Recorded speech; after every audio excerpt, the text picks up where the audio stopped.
Good morning. Good morning. Can you all hear me? Well, good morning. You know, when you have so many great people in the room who likes to talk, you have to get their attention somehow, right? Thank you all for being in Louisville, Kentucky. Thank you for being a part of this conference. We're really happy that you're here. We've got a lot to talk about today. We've got a lot of good people to talk with us about it. But it's my pleasure, for those who don't know me, I'm Aaron Thompson. I'm the president of the Council on Postsecondary Education. How many of you know what CPE is? Raise your hand. Oh man, many. Well, just in case, we are the coordinating body for higher ed for Kentucky, our public higher ed system, the 4-year institutions and the 16 community and technical colleges. My office also, we license the private nonprofits as well as for-profits that offer a baccalaureate degree. So I am the head of higher education for Kentucky, and what a privilege to hold that title. I've been in Kentucky a long time. Lots of stuff has happened over the years I've been in Kentucky and in higher ed. But one of the things that I'm the most proud of is something that we've been working on a long time, and now we're getting it. And I was talking to my good friend Mike Krause a minute ago, and I'd say we are finally putting this stuff on steroids, and that makes me happy. Adult learners obviously has been a part of higher ed for a long time. And in the past, we call them, non-traditional students, which seems kind of odd because almost every decade previous to this, at least for the last almost 40 years, I've been in higher ed, and I know I don't look it. Adult learners have been a huge part of our campuses. And in many cases, they were the larger part, depending on the campus.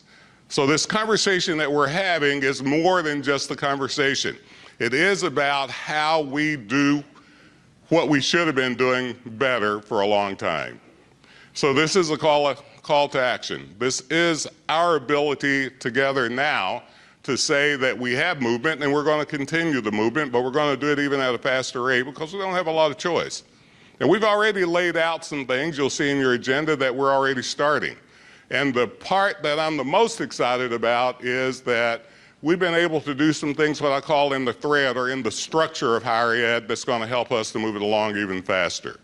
Yes, we have credit for prior learning now on all of our campuses, but we're going to work to see how we can even do that better, how we can recognize that talent that many people bring to us that we haven't done a very good job of actually putting it in credit. We say, yeah, we know you have that, but still you need to take this course because guess what? My major is special, right? We're going to do a better job of showing that what they're bringing to the table is more special. The other thing I will tell you is we're very happy to think about adult learners truly as a diverse group of people. I see John Gregory here with basic adult education. That's one group that we've got to not only get to a point of getting a GED, true enough, but we've got to get them to a point of having a credential that matters, right? Then we have many people like we're veterans with our heroes to healers. We're getting them into a pipeline that allows them to go directly from a medic to go in our medical field fast.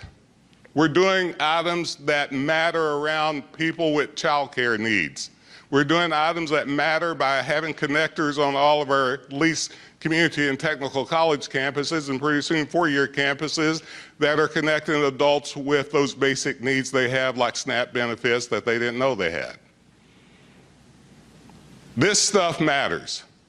Now I want to talk a little bit about what we've done in Kentucky over the last many years. And for those that know me well, I like to brag. And I like being number one as often as possible. If not, I like being at the top. But last year, and Kentucky was one of the first states to rebound from the COVID enrollment drop. Proud of that. Last year, we were setting enrollment increases records. Number one in some places, number 3 or 4, depends on how you want to look at it, in other places in the country. Proud of that. This year, looks like we're going to do it again. Even with the FAFSA debacle, looks like we're going to do it again. We're about preliminarily showing about 8% up in our community and technical colleges and even a little more in our 4-year institutions. Now that probably will work itself down to about 5% in the end, but still, that's good. And that took work this year. We know we can do that work with the FAFSA being what it was. By the way, I tell people don't count on this. For those who know that I do a lot of statistical stuff since I taught it in college. But just figuring it out without great methodology, I think if it wasn't for the FAFSA debacle, we probably would have had about 2.5% more enrollment, because that affected our most low-income students, right? So we're proud of that. Our attainment is up. We're 55.1% toward that 60% goal that we set a few years ago. Who would have ever thought? We're closing gaps with our underrepresented populations. But we haven't done nearly as well with our low income and with our adult learners. So what we did in our performance funding model this year, we increased the low income from 3% to 8%. That's going to matter. But guess what? We put adult learners into our performance funding model. That's going to matter a lot. That's getting it in the thread. That's, you know, where your money, put your money where your mouth is. And that's what we've done here. Some other items that I want you to be aware of, and I think is powerful, when we look at, and Lily, I appreciate what you all are doing in the collaborative. I appreciate what we're doing in our workforce. What we've done at CPE, just to be clear, is that we have connected all pieces of the puzzle. And we've organized the structure, even in my office, around those pieces. We knew we had to start with our early childhood, moving through post-secondary. And in there, we will capture basic adult learners also. Yes, it's easier if we can get them through the first time, right? And that's important. So in our P20 unit, we're doing those items. But we're also concentrating on how we give them the skills that they need once they get to college. So with our graduate profile, we're giving them those essential skills that employers say that they want.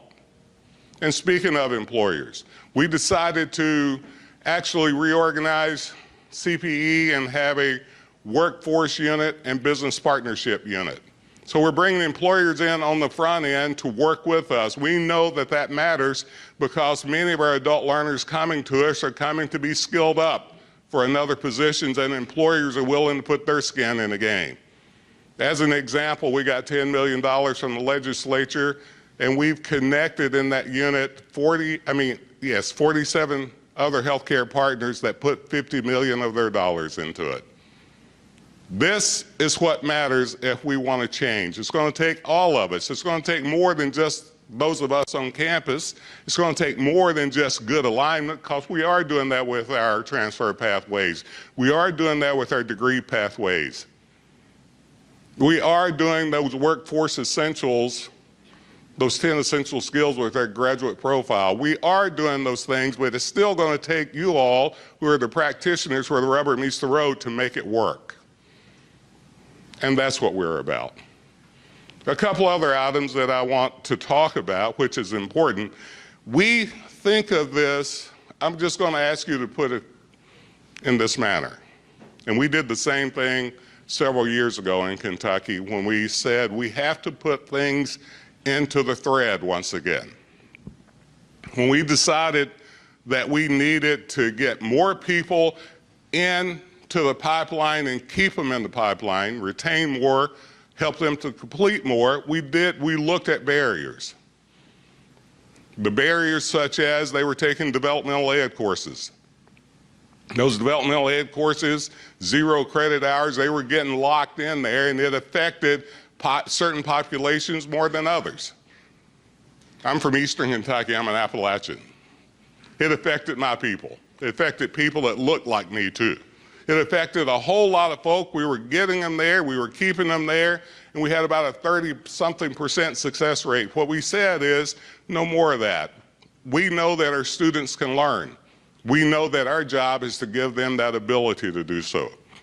And we also said that we would increase quality with the process. So it is about high expectations, high rigor, but also high input. So we said we went to also a minimum test, admissions test optional state. And we said, you can have those folk with a 2.5 GPA or below, but you have to give them the wraparound services. And guess, our retention rates went through the roof. Our graduation rates are up. Our attainment rates are up. And we're measuring quality. The item that I want you to understand, though, is that our adult learners are needing exactly the same thing. And not one size fits all. They're needing to know they have the support when they need to have the support, not just when we are available to give them the support. So what we're going to be talking about today, and what we're going to be talking about from this point forward, is what does it mean to give them that? Not just the academic connections, but the social, the emotional, all those pieces that they need. The power that we have in higher education is huge. And before I give up my conversation or the stage and invite the main man to the stage, I want to talk a little bit just the importance of higher education.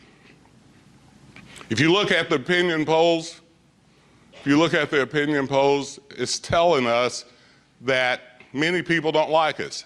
And yeah, it depends to some degree how much they don't like us, based on political party or based on age or based on a variety of things. But the people that are telling us in many cases they don't like us are the people that say that we're too stringent, are the people that will say, well, it costs too much, or the people that will say is, well, you can get what you need to get in life without that credential. Now, we have tons of evidence, not just what they show us nationally, but we have tons of evidence in Kentucky that says that if you get a credential that matters, you do so much better financially. As a matter of fact, our futurists are telling us that 63% of the jobs in Kentucky by 2030 will have to have a post-secondary credential of some sort. To get skilled up, about 90%. But they're still telling us that there's not a lot of value. Now, we have all these data, we have all this knowledge, right? One of the best data systems in the country, by the way. You know, we have all this stuff, but what are we doing with it? We're not combating. We are not, and people have heard me say this before, every one of you in this audience know the value of higher education. Every one of you are very much the choir that I'm talking to. But I'm challenging you all today to learn how to sing.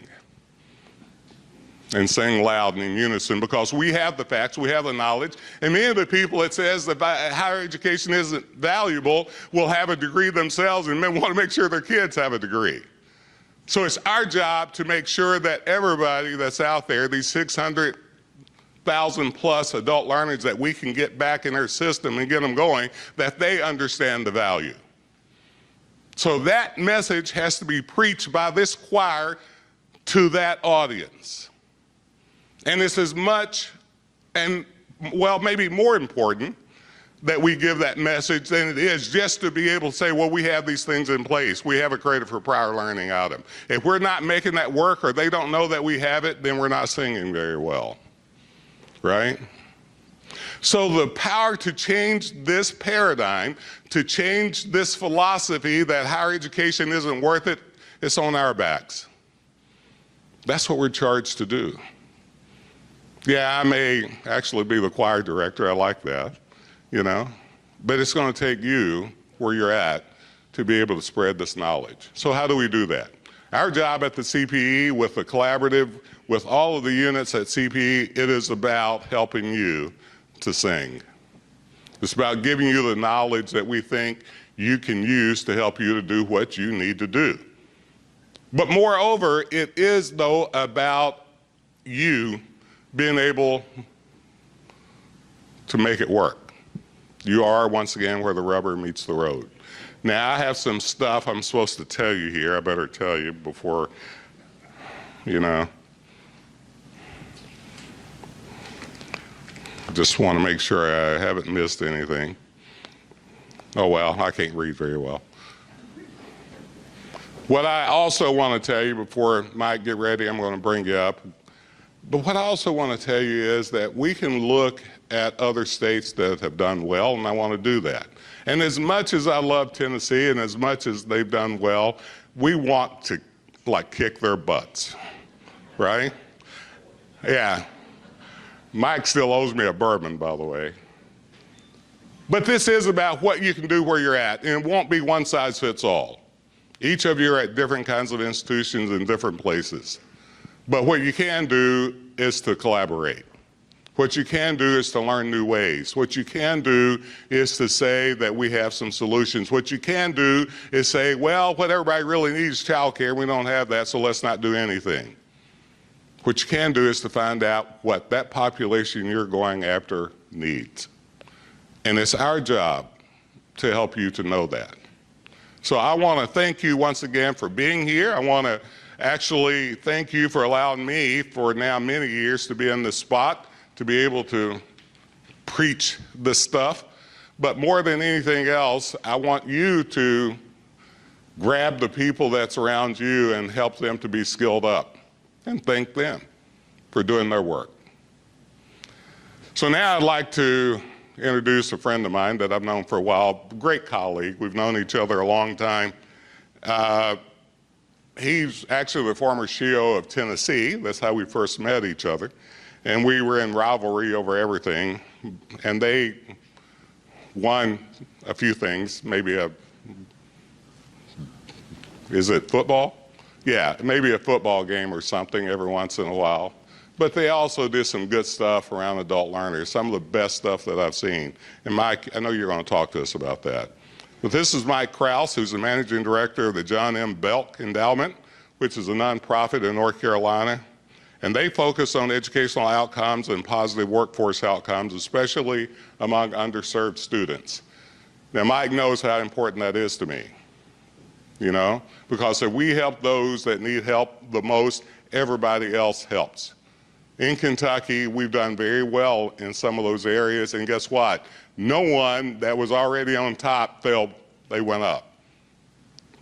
Prior to his position there, he was the CEO, as I said, of Tennessee. And as an adult learner who served in the U.S. Army, Mike has a deep understanding, obviously, of the challenges and barriers to adults, and especially what veterans face. And we're doubling down on that in Kentucky, by the way, as I said earlier. And because of this, he founded the Tennessee Reconnect, which is a program to re-enroll adult learners. With 15 years of higher education experience, we are really happy. He was here, I think, during the COVID year, right? And did you tell me that was the last time? So Kentucky was the last time as a CEO you spoke? No. Yeah, good. That even makes me happier. Mike, come on up and talk to us if you wouldn't mind, sir.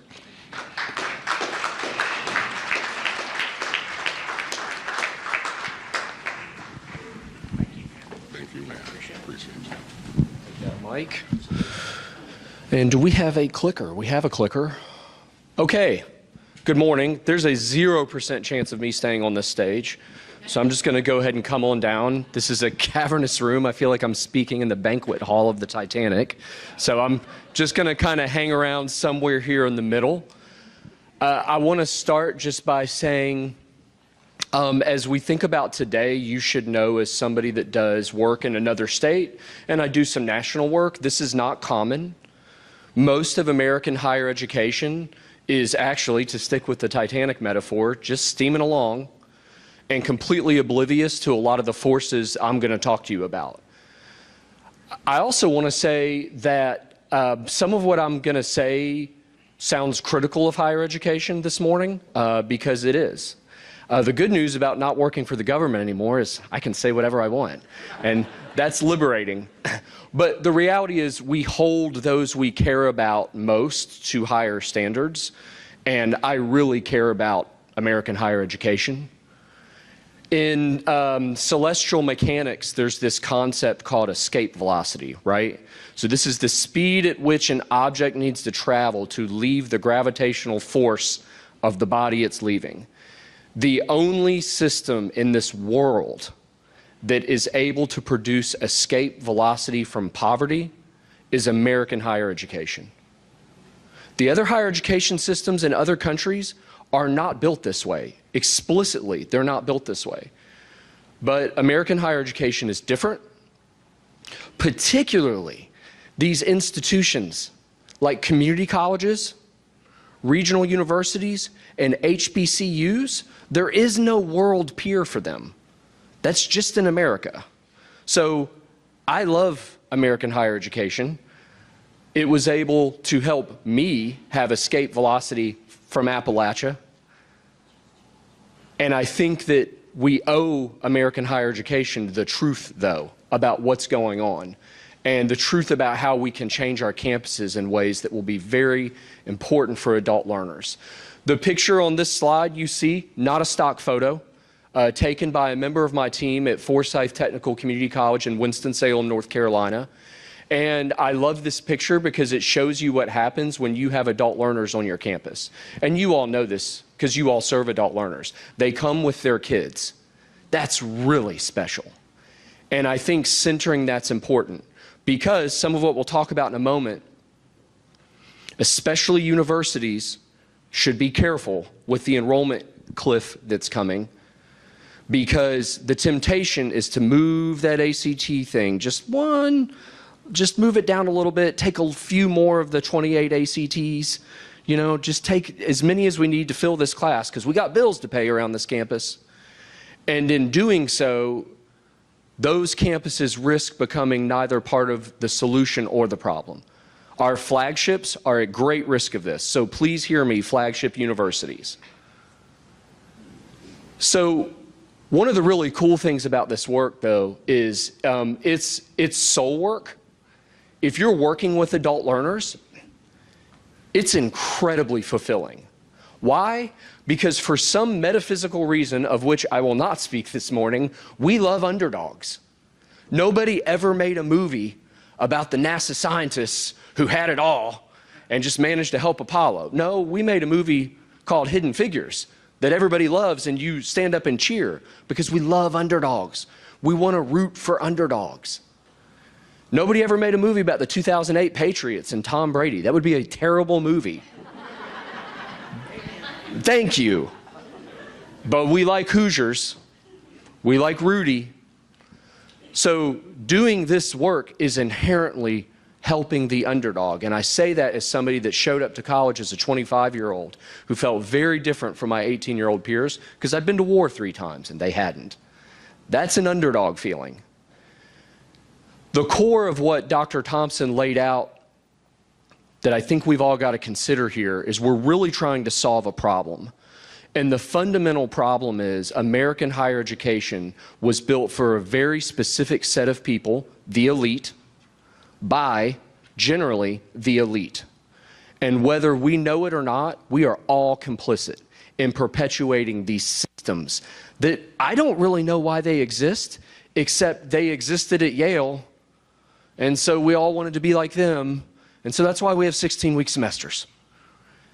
I had to look hard at some of my own actions over 15 years and say, I'm not sure why I did that. I think I did that because that was the program we were all handed. And the program for American higher education, with the exception of normal schools preparing teachers and land grants, for the most part, was about going to 4 years of finishing school in the 1920s until the GI Bill happened, right? And then several million service people returned home and said, nope, I want to learn engineering and accounting and get a job. But we're all still dealing with this fundamentally flawed source code. The most adult learner friendly institutions in America, I promise you, if they zero in, they will still find vestiges of garbage from the Ivy League. You want to know who's not part of the problem or the solution? The Ivy League. I could care less what they do. They're not answering any life problems for people in Hopkinsville or Hazard County. So in the Army, I had the opportunity to fly a lot on UH-60 Blackhawks, and there's a system in the aircraft, and it's a light you never want to see flash, and the light says, very simply, master caution. And when that light comes on, it means there is some fault in the aircraft that's real bad, and you should land. I want to start with some master caution lights here. I promise you, we'll get to some more pick-me-ups. We'll get back to Rudy, okay? But we do have to kind of lay out the situation as it is right now. First,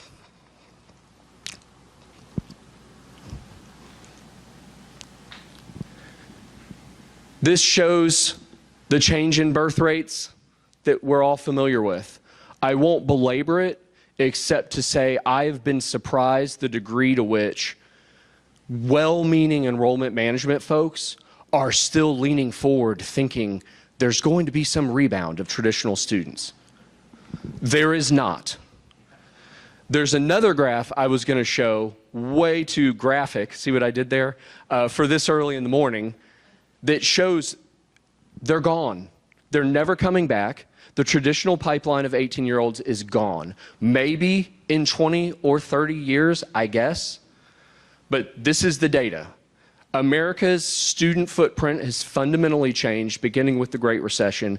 And once that nosedive happened, it just kept on going, such that, to go back to another aviation analogy, we're probably in an unrecoverable stall.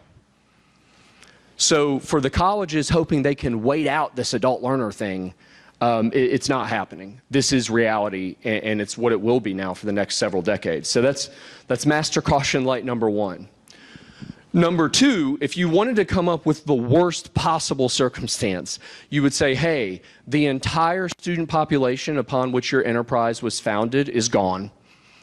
And in fact, your entire enterprise is built completely the opposite of what adult learners want and need.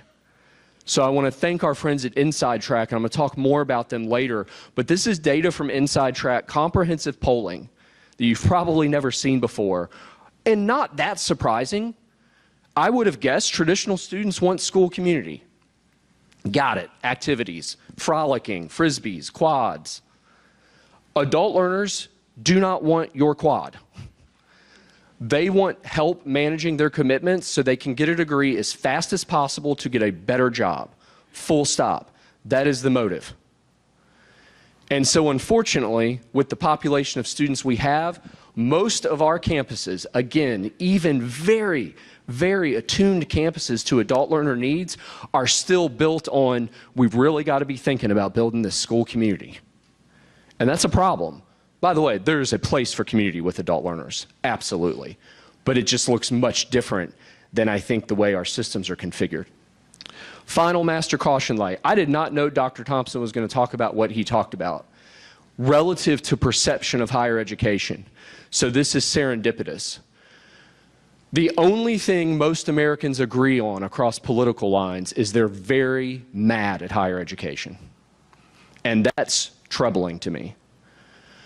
I think some of it's honestly apocryphal tales that when you scratch the surface, they're not true. And then if you ask them, hey, but do you like Hopkinsville Community College? They say, well, yes. So I think there's something behind this data that needs to be nudged a little, right? But the surface is troubling. And when I see this data, what I see is that somewhere along the way, we, higher education, broke our social contract with Americans. And by that, I mean you incurred debt to get a degree where you thought the value add was going to be a better skill and a better job. And higher education said, oh, no, our value add was to get you a degree. And in that disconnect, when you found yourself in the worst possible situation, which is in debt with no job, that's the breaking of a social contract. And I think that's what lives within this data. I want to be clear, I present this data with some skepticism, but I do think it's important to know that the person on the street Dr. Thompson mentioned that we're trying to win over is very likely in this mindset right now. And it's because everybody knows somebody, right? Everybody's got somebody at church or a cousin or them who, in Tennessee, I used to call the University of Tennessee pre-community college studies, because people would go for one semester, they do what they do up at Knoxville, And guess what? They were back at Columbia State Community College. And thank goodness they were, because Columbia State Community College is a great college. But they had to go and see that first semester, and they were back. And what they had was a bill from the bursar's office at UT and no degree. And this happens over and over and over, and it perpetuates, I think, some of this distaste. So these are our master caution lights. They're troubling. In times like this, I think it's important to always turn to the wisdom of your and wise people, and that's why I turn to Taylor Swift. We are going to go see her in Indianapolis in about 2 weeks. My daughter, we're pumped. I got my bracelets. Like Taylor Swift, higher education, we're in our Eras tour right now. And spanning my career, some of you will recognize some of these icons. Some of you will be like, I'm glad I missed that one. When I first rolled into higher education in 07, 08, we were all talking about the Great Recession, and it was the first times, CPE, close your ears, that all the colleges lost funding from the state. That wasn't CPE's fault. It was totally your legislature's fault. And why did they do that? Because they said, well, they've got a revenue source, they've got tuition, and funding plummeted. But then we had this hang glider off the cliff. The hang glider were ARA funds. Anybody remember those? And it was this one-time pot of funds, much like COVID. And I remember, like, it's all we talked about for years. And then it was gone. And then we talked about this thing called MOOCs. I'm still not sure what they were. But we talked about them. Then we started talking about educational attainment. I hope we keep talking about the Stronger Nation thing. And from what I can tell in the Commonwealth, you all still are. Many, many states have fallen by the wayside and aren't thinking about attainment anymore. Then we talked about free college. I'm partial to this one. I think it still matters. I think it matters to tell someone you can go for free. And when the yeah, but people, maybe my least favorite humans in the world, yeah, but. When the yeah, but people say, yeah, but the low-income students didn't get money. They would have gone free anyway with Pell. I say, they don't know what Pell is. You had to say free. Free matters. Then there was a pandemic, and I don't think any of us know the full effects on higher education to this day. When I hear of universities and colleges, we'll talk about this a little at the end, who were like, hey, we learned some really important lessons during COVID, and we want to keep some good stuff that we learned. That is really exciting. I see a lot of institutions clawing their way back to January 2020. How can we get back to the way things were as quickly as possible? COVID was really hard. We did some really cool things for students during COVID. And so now we got the question mark in our Eras tour. And I think that question mark, and I think you all do too because you're here today, is probably about adult learners. And I think the next decade is probably about how we solve this fundamental problem of campuses that weren't built for adults, but now we have to serve adults. And so I want to talk about 4 buckets that I think have high ROI that most of your campuses could deploy relatively quickly. And huge disclaimer, many of you already are. So please know I don't view myself as the Tennessee, North Carolina evangelist coming in to share totally new learnings with you. You all are serving adult learners now. But I do want to share some of the tactics that I think are working. So the biggest risk with serving adult learners is we aren't good at it. And a lot of times when you walk into a room and say, we should serve adult learners better, that is really an unhelpful mission statement, because that is the definition of something broad that everyone says, what do you mean we need to serve adult learners? So we need to serve 25 to 44-year-olds differently, I guess. By the way, wrong. 20-year-olds who can file a FAFSA independently are adult learners. A 21-year-old mother is an adult learner. A 22-year-old veteran is certainly an adult learner. So we got to get away from the age stuff. But the risk when we say, let's serve adult learners, is we all kind of get stopped with the hamster that can't run in the wheel motion. For us in Tennessee and in North Carolina, what was really helpful was to figure out, first off, to know this data, which Kentucky certainly knows, and I agree with Dr. Thompson, best data system in the country, not a close second. It was important for us to partition what the work would be. This work on the left, we could do a whole conference on opportunity youth. We should. That's not this one. We could do a whole conference on adults with no high school diploma or GED. Stay tuned. I think we should do that conference. We could do a whole conference on adult learners generally, and that will be a lot of the discussion today. But this block on the right, the some college, no credential adult learner, is where we must start. And for a couple reasons. One, we know exactly who they are, and we know how to contact them, and we should. Two, that adult learner, I can promise you, is carrying around the baggage of feeling like they did not succeed. As someone that went to college and then joined the Army. I didn't join the Army to get money for college. I joined the Army to get money for my Jeep Wrangler and found my way back to college. But the whole time I was in the Army, not as a college graduate, it bugged me. And you feel like there's unfinished business there. There's a lot of things we can quantify. I can't quantify this one, but just trust me. It's really powerful to hear from the institution that you viewed yourself as failing. To say, hey, we want you back, and you didn't fail. Actually, we probably failed you. So please come back.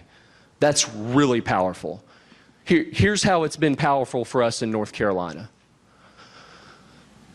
We began working with a nonprofit called Inside Track. I want to be very clear. I do not work for Inside Track. I receive no compensation from Inside Track. It's actually the other way around. We have hired them. But the key part of reaching a some college, no credential adult is having people that know how to do it. And for us, that has been Inside Track. The way we stage this is first you go to the college, you go to your IR office, if you're out of college, and say, hey, how many FAFSA independent adults started here and didn't finish in the last 5 years? And then very sophisticatedly have them put that on a list, an Excel spreadsheet. And then you start calling and texting those adults and say, come back. By the way, you really shouldn't call them. Phone calls don't work. 82% of our contacts are via text only. It gets to a call. But the first, I don't answer the phone ever. Do you? The adult learner is definitely not going to answer the phone. But the text matters.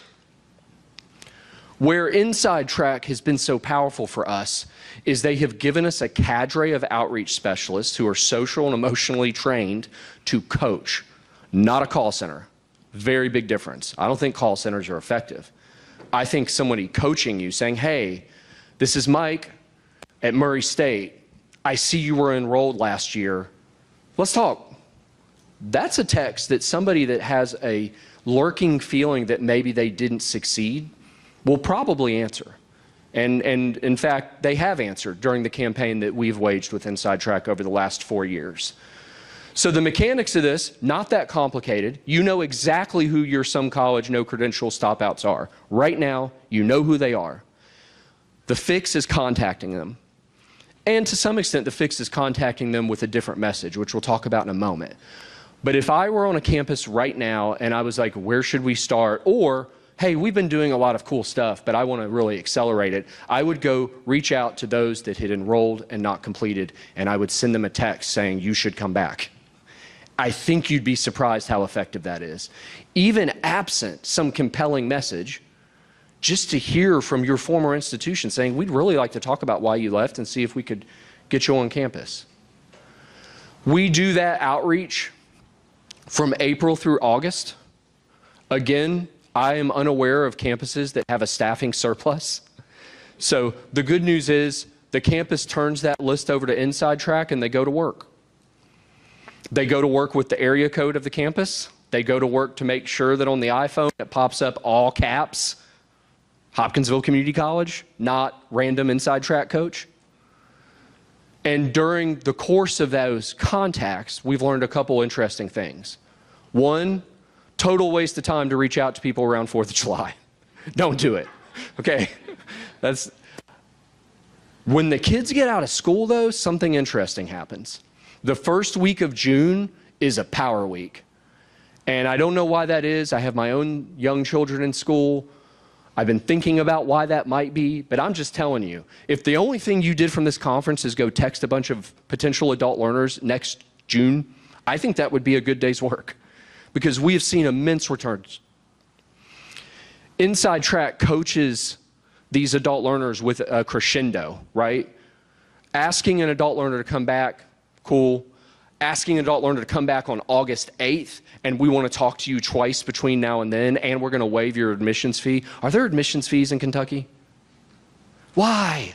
Why would we ever charge someone to apply? Please go talk to your bursars, because the bursar will say, well, but no, please find another source, because an admissions fee is a really bad idea, and it's a signal that, in fact, to even apply, you need to pay. And you know what that reeks of? Elite. So, just as a dogleg today, let's not do admissions fees anymore. That $15 will be all right. We'll figure our way through. A focused communication, though, with an adult learner to say, August 8th, class starts back, come take one. And, better yet, maybe you do work in a message around free. That can be really compelling. And it's been, I would say the first year we did it in North Carolina via NC Reconnect with Inside Track, we were excited. We were like, I think we got something, but it could be a flash in the pan, right? Second time we did it and it worked again, hey, we might have something. We're now in cohort 4. These numbers I'm about to walk you through have stayed constant within 2 percentage points every single year. And I think that's because, 1, adult learners want to come back to college, and 2, we have found a partner in Inside Track that actually knows how to do it. So over the course of the last 4 years, you'll see here, out of the 30,000 North Carolinians that we asked Inside Track to outreach, they got a hold of 30% of them, way higher than I ever would have guessed. See previous comment regarding never answering the phone for anyone. 30% contact rate, I'll take it. What's really interesting, though, is from that first contact, what happens. And so if you're one of those 30,000 we were able to get a hold of via Inside Track, 22% of them are in college right now. So quickly do that math with your own population. These are real numbers. And on the revenue side, back to the bursars, the much maligned bursars. I have the bursars in the room. I'm sorry, the admissions fee was not your idea. Take this as my mea culpa. Over the last 3 years, just counting those falls, $3.5 million in new funding just from the FTEs that those adult learners have brought forward. This is a safe bet. If we're viewing at its core any public policy idea as a bet, right? You're hoping that by putting in place intervention A, you'll receive result B. And I'm here to tell you that our first year was absolutely a bet. Our second year was a pretty safe bet. And now here we are in our NC Reconnect era. And this is what happens pretty much every year. Cohort 5 launches in 3 weeks. So talk a little bit about messaging. Unfortunately, these are screenshots from actual colleges, not stock photos. I wish they were stock photos. I would feel better if AI generated these photos. They didn't. These are admissions web pages, including one of them is a community college, not in the Commonwealth, don't worry. There's an actual Frisbee. I make the joke about Frisbees and frolicking on quads, and this proves it is not made up. There's a college somewhere that was like, you know what we need on this website? Frisbee throwing. And I don't know why that is, but I can tell you that adult learners see the Frisbee and they are out. Because an adult learner sees this picture, and all I would have seen as an adult learner is all the places I didn't fit. I didn't step foot on the quad at Austin Peay State University. I went to class and I went to work. Rinse, wash, and repeat. This is the current messaging we're deploying. I said earlier, some of you, and I believe likely are, some of the best adult learner institutions in America. Go look at your web pages. You will find something. I promise. You will find something that's like, I don't know if that hits right these days. Here's a message that works for adult learners, and it has nothing to do with college. So the NC Reconnect marketing campaign, we deploy the exact same time we've got inside track in the field. We only deploy it on social media, and honestly, we really only deploy it on Google search, which is all that matters anymore. Helpfully, it hones every single year. We've tried everything. We've tried Facebook, LinkedIn, Instagram, Google search wins, and now we're all in on Google search. These are, by the way, also not stock photos, and I think that's important. I don't love some of these photos now that I look at it because they look stock-y, but most of these photos, it was really important that we showed someone doing something vocational. You'll notice what's not on any of these ads, and I'm going to share the results of the ads in a moment, and they're real good. College. It was never about going to college for these adults. It's always about a better skill and a better job. At the core of that, scratching the surface of that, it's really about one thing. It's about their kids. It's really interesting that when we're kids, all we want to do is make our parents proud. When we become parents, all we want to do is make our kids proud. And the way to do that for many adult learners is to go back. We put these ads up. I will tell you, they were not expensive. Google search is if we've got marketing folks in the room, it's really pretty price efficient. And you can track your results. So this was just last year. For those of you familiar with these metrics and acronyms, these are good. For those of you that aren't familiar, like myself, I had to go talk to people who told me these are good. And what it boils down to is for $1, for 1.22%, if you clicked, you enrolled all the way through the pipeline from an ad that was shown 9 million times, 9 million impressions, 110,000 clicks. And then the cost per acquisition at $25 is really good. Most college higher ed marketing efforts will take 40 or 50 bucks any day. And by the way, our first year doing NC Reconnect, our cost per acquisition was $90. So we're getting better at this. And what it means is we are showing adults an ad treatment that resonates with them.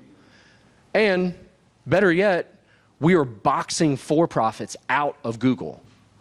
Because if you Google today, sitting here in the Commonwealth, go back to college, Kentucky, it's very likely you're going to get a for-profit ad as the top 3 sponsored. But Google has a really interesting feature, which is you can perpetuate momentum and your results start moving up. And that is a very helpful secondary consequence, in my opinion, of this campaign, which is if you Google, go back to college, North Carolina, you're going to get one of our pages. And I think that's important. Third bucket of work that I think is really important. This is something I think Kentucky's leading on. The earn and learn efforts underway at many campuses. We used to call those apprenticeships when I was coming up. We're still using that title under some, and I think that's good. Earn and learn, though, I think is kind of like the one that is taking flight. Jeff Bezos took one look at higher education and said, you know what I'm going to do? I'm going to start my own college for Amazon. The competition over the next 10 years, we're at a pace of acceleration here that things that used to take 30 years will take about 10. And over the course of that time, I am throwing out as a futurist, we will be competing more with industry than we will other colleges. And industry will pay you while you learn. There are ways to do this.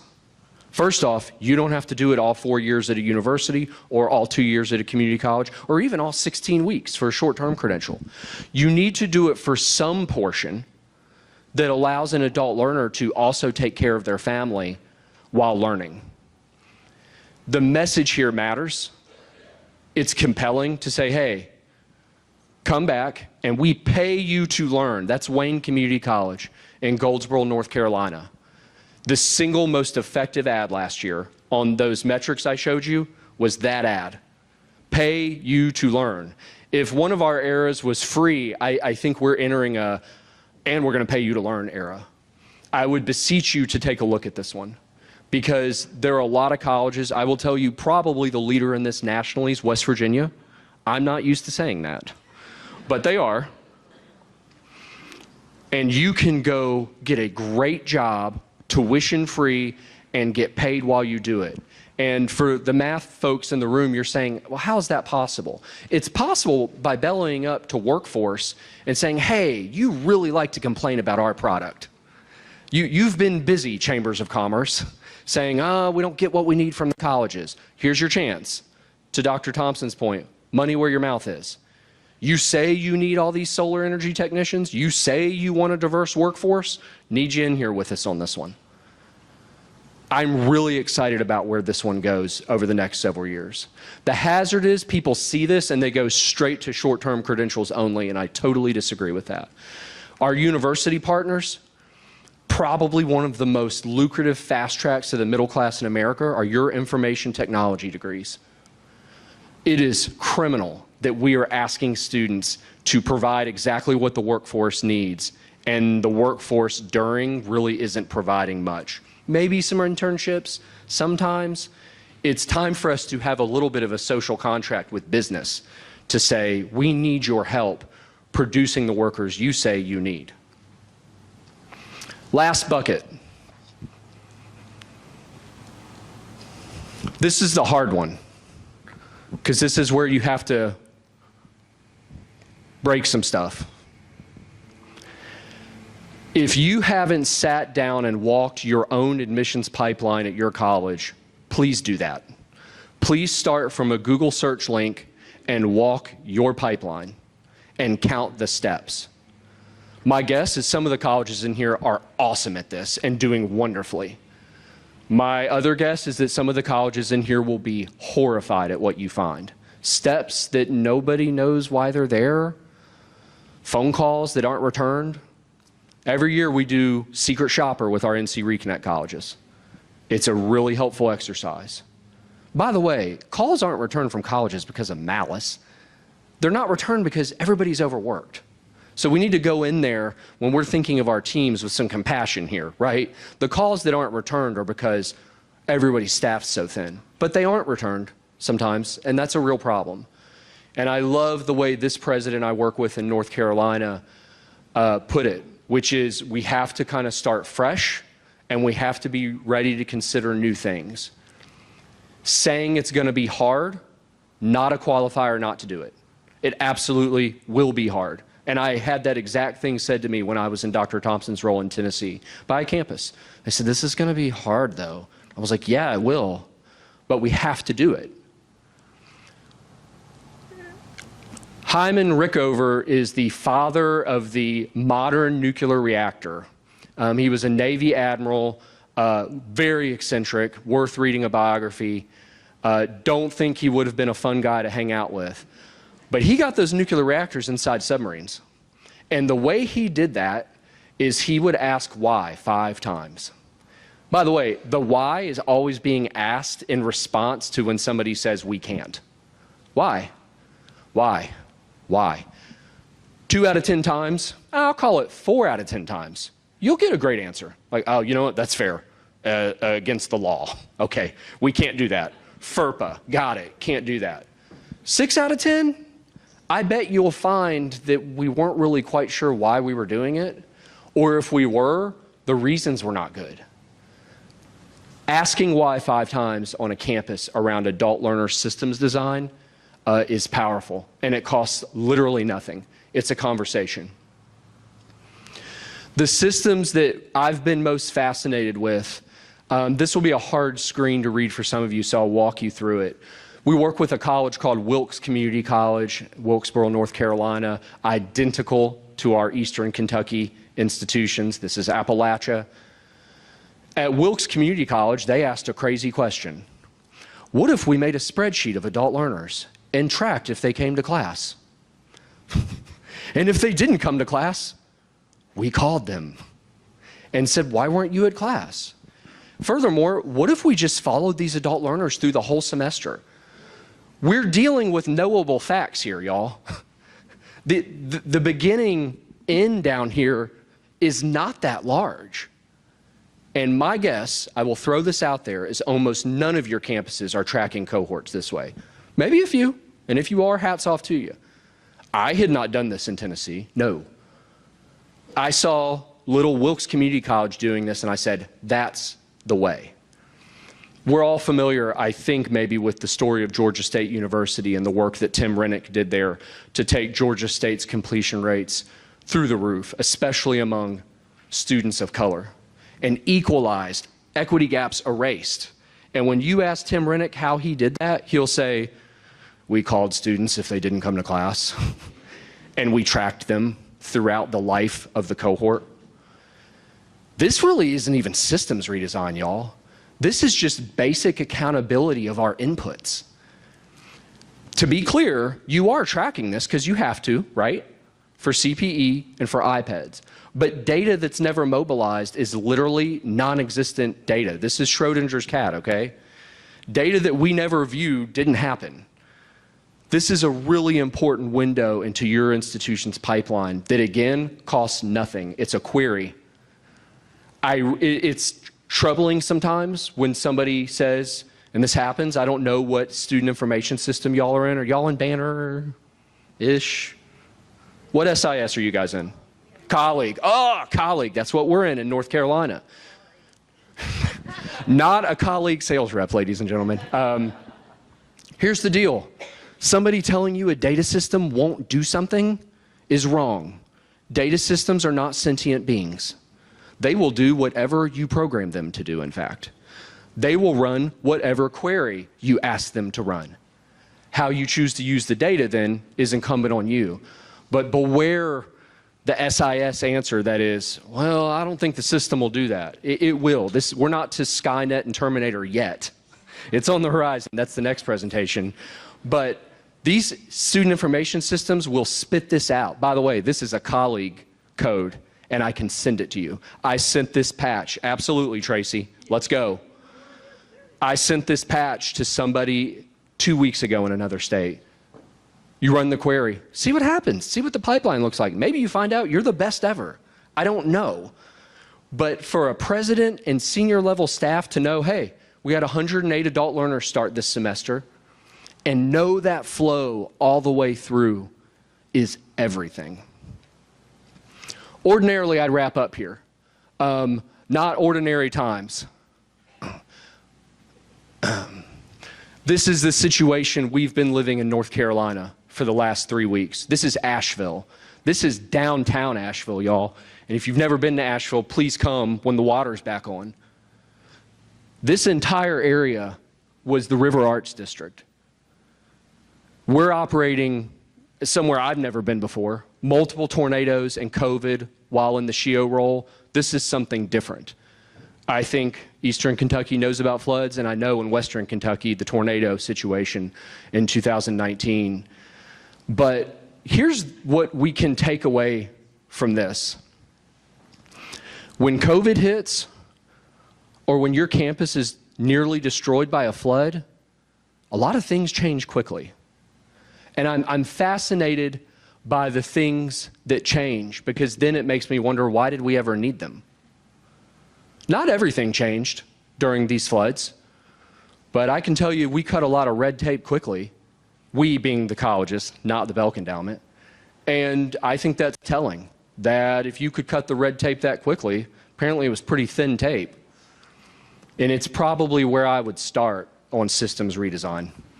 I'd say if tomorrow we were in the most dire emergency we'd ever had, what red tape would we cut?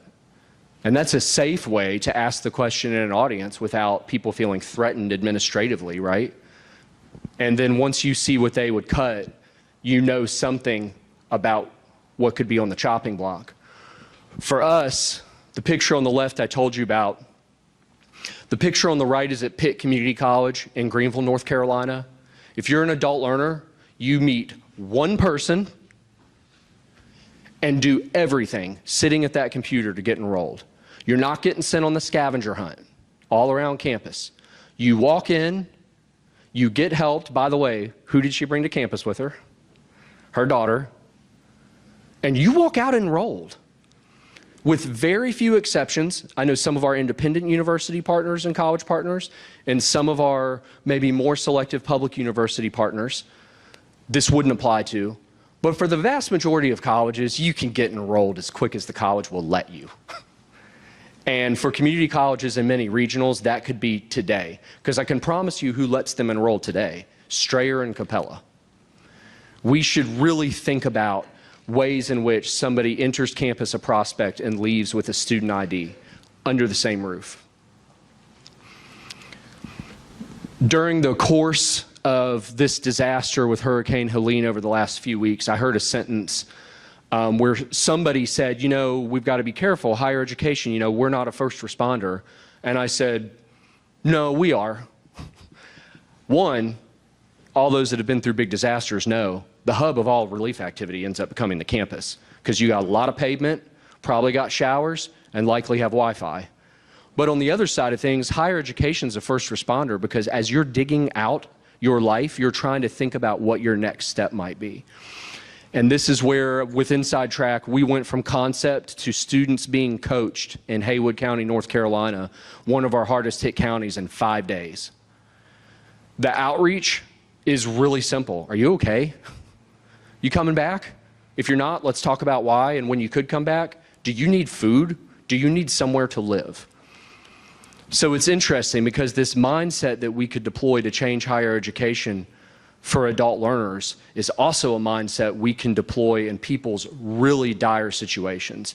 And I can't think of a better way to get around higher education skepticism than people saying, when my community was destroyed, my college called me and said, what do you need? I really appreciate y'all's time today. We've got time for a few questions. That's my contact info. By the way, not a stock photo. Fayetteville Technical Community College graduate, 64-year-old getting a short-term credential. That red, white, and blue stole around his neck means he was a veteran. And this is why we do what we do. I would hope when you're in that discussion about, hypothetically, application fees and other things, to remember your own adult learners that are desperately seeking an opportunity to buy what you're selling. They actually want to come back. But we have found ourselves in this situation where sometimes we're not welcoming them back. And that's what we're here to talk about today and here to fix. I really appreciate your time. And how much time do we have for questions, Lily?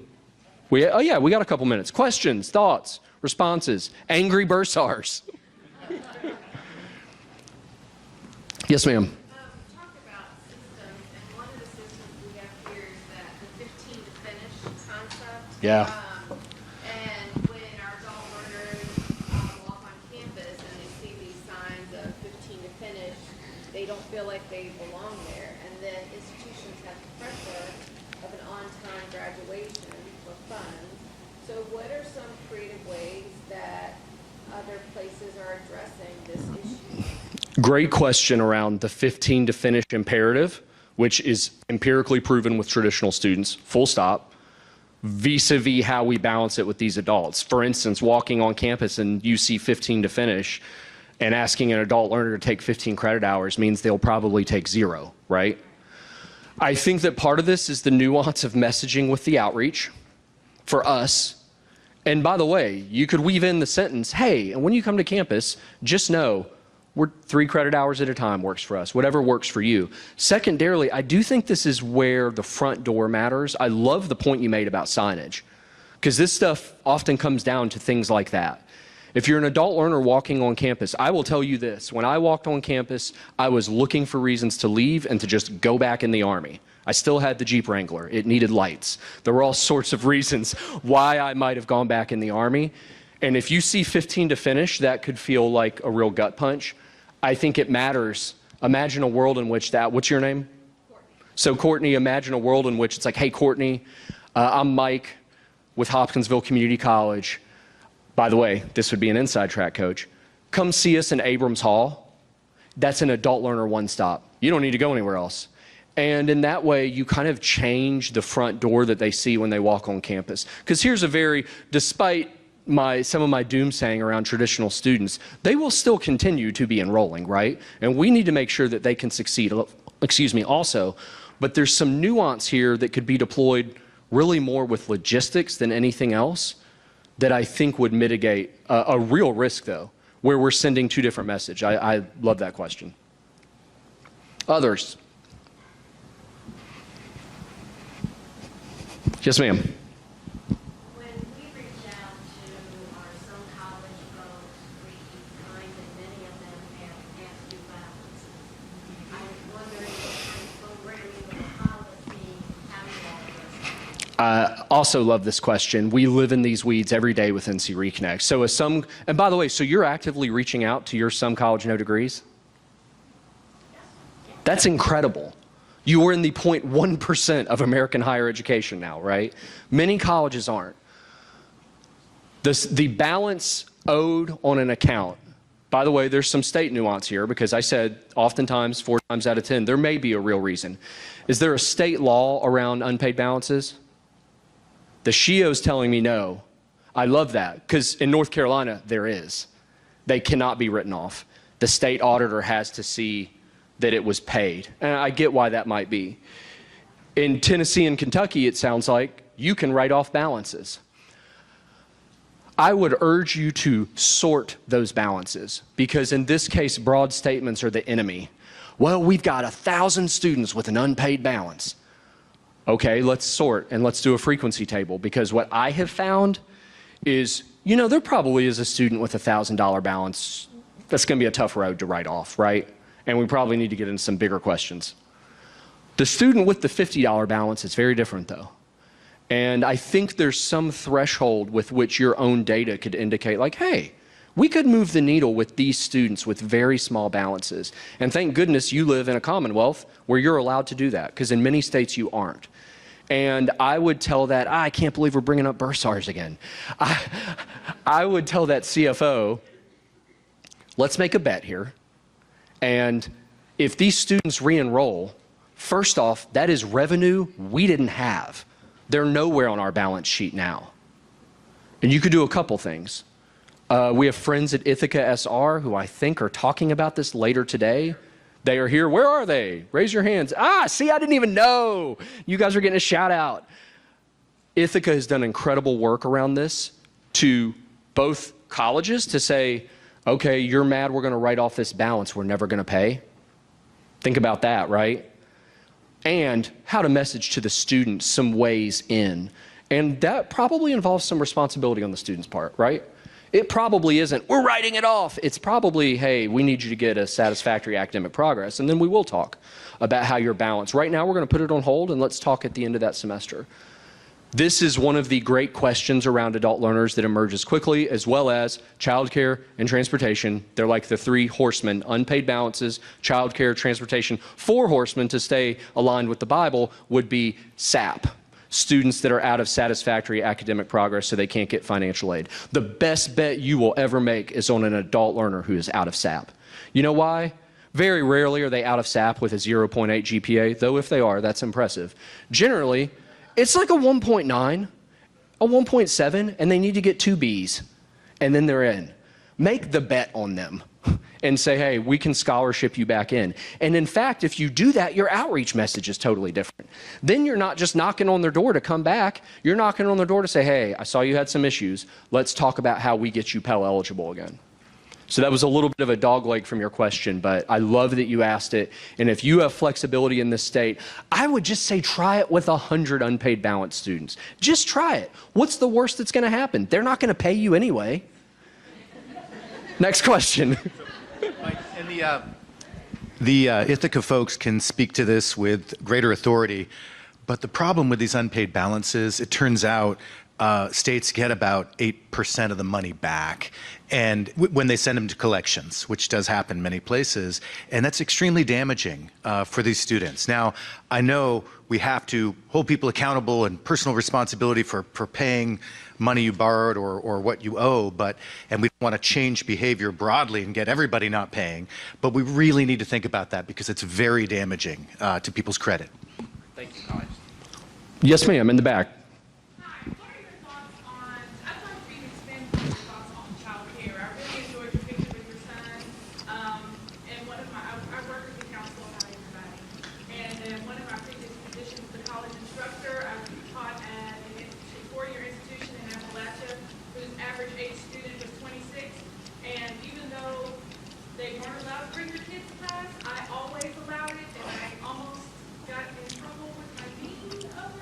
Yeah. It's a very healthy discussion. Bet that dean wasn't an adult learner. No, she was not. I'm sure she's lovely.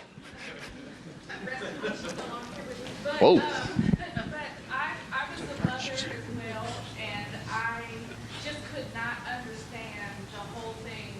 You know, I even lectured several times with holding a baby on my hip. I had a baby spit up on me. I held a baby.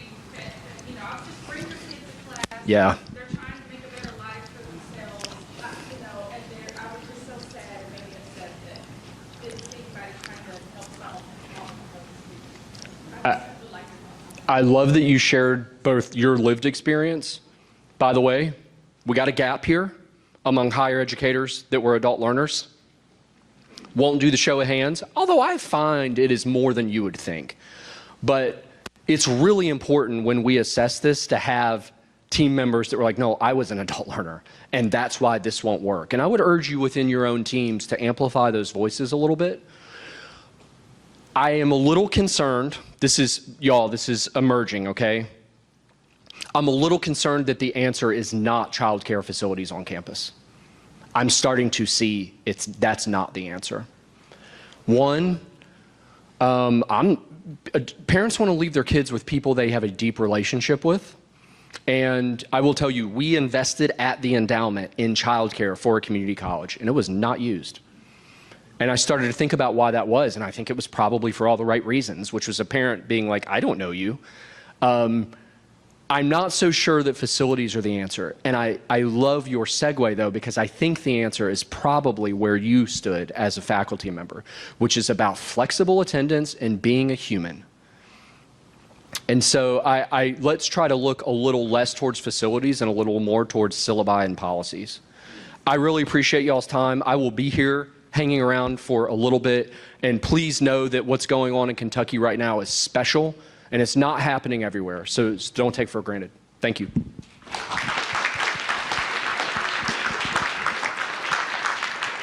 Hey, this guy is really real. This is who he is, and I appreciate your leadership, my friend. Thank you for coming to Kentucky. We love you here, and as a matter of fact, anytime you decide you want to leave North Carolina, we'd be happy to have you here in Kentucky. You know, yeah. Let's give him another hand.